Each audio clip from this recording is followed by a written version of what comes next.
اعوذ باللہ من الشیطان الرجیم بسم اللہ الرحمن الرحیم نحمدہ نصلی علی رسول الکریم اما بعد رب اشرح لی صدری ویسر لی امری واحلل عقدۃ من لسانی یفقہوا قولی رب زدنی علما۔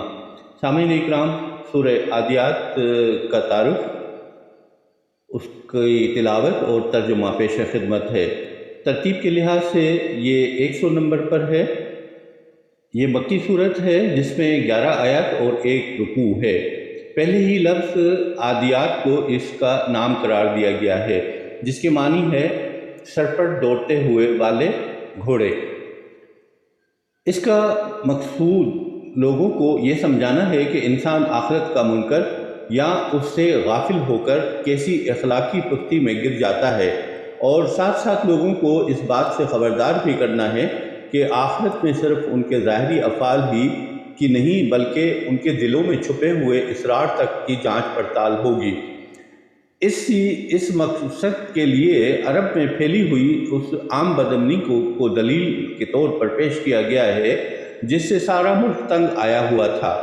ہر طرف کشت و خون برپا تھا، لوٹ مار کا بازار گرم تھا، قبیلوں پر قبیلوں چھاپے مار رہے تھے، اور کوئی شخص بھی رات چین سے نہیں گزار سکتا تھا، کیونکہ ہر وقت یہ کھٹکا لگا رہتا تھا کہ کب کوئی دشمن صبح سویرے اس کی بستی پر ٹوٹ پڑے۔ یہ ایک ایسی حالت تھی جسے عرب کے سارے ہی لوگ جانتے تھے اور اس کی قباحت کو محسوس کرتے تھے۔ اگرچہ لوٹنے والا اس پر ماتم کرتا تھا اور لوٹنے والا اس پر خوش ہوتا تھا، لیکن جب کسی وقت لوٹنے والے کی اپنی شامت آ جاتی تھی تو وہ بھی یہ محسوس کر لیتا تھا کہ یہ کیسی بری حالت ہے جس میں ہم لوگ مبتلا ہیں۔ اس صورتحال کی طرف اشارہ کر کے یہ بتایا گیا ہے کہ موت کے بعد دوسری زندگی اور اس میں خدا کے حضور جواب دہی سے ناواقف ہو کر انسان اپنے رب کا ناشکرا ہو گیا ہے۔ وہ خدا کی دی ہوئی قوتوں کو ظلم و ستم اور غارت گری کے لیے استعمال کر رہا ہے۔ وہ مال و دولت کی محبت میں اندھا ہو کر ہر طریقے سے اسے حاصل کرنے کی کوشش کرتا ہے، خواہ وہ کیسا ہی ناپاک اور گھناؤنا طریقہ ہو، اور اس کی حالت خود اس بات کی گواہی دے رہی ہے کہ وہ اپنے رب کی اطاعت کی ہوئی قوتوں کا غلط استعمال کر کے اس کی ناشکری کر رہا ہے۔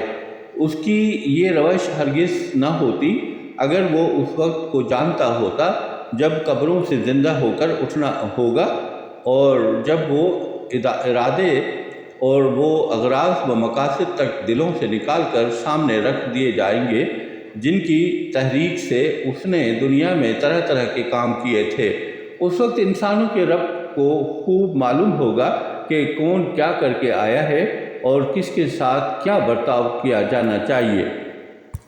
والعادیات ضبحا فالموریات قدحا فالمغیرات صبحا فأثرن به نقعا فبسطن به جمعا إن الإنسان لربه لكنود وإنه على ذلك لشهيد وإنه لحب الخير لشديد أفلا يعلم إذا بعثر ما في القبور وحصل ما في الصدور إن ربهم بهم يومئذ لخبير۔ ترجمہ۔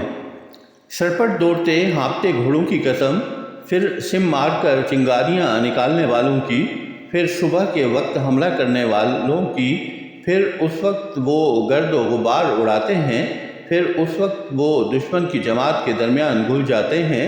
بے شک انسان اپنے رب کا بڑا ناشکرا ہے، اور بے شک وہ اس بات پر خود بھی گواہ ہے، اور بے شک وہ مال کی محبت میں بری طرح گرفتار ہے۔ پھر کیا وہ نہیں جانتا جب نکال باہر کیا جائے گا جو کچھ قبروں میں ہے، اور ظاہر کر دیا جائے گا جو کچھ سینوں میں ہے، بے شک رب اس دن ان کے حال سے خوب آگاہ ہوگا۔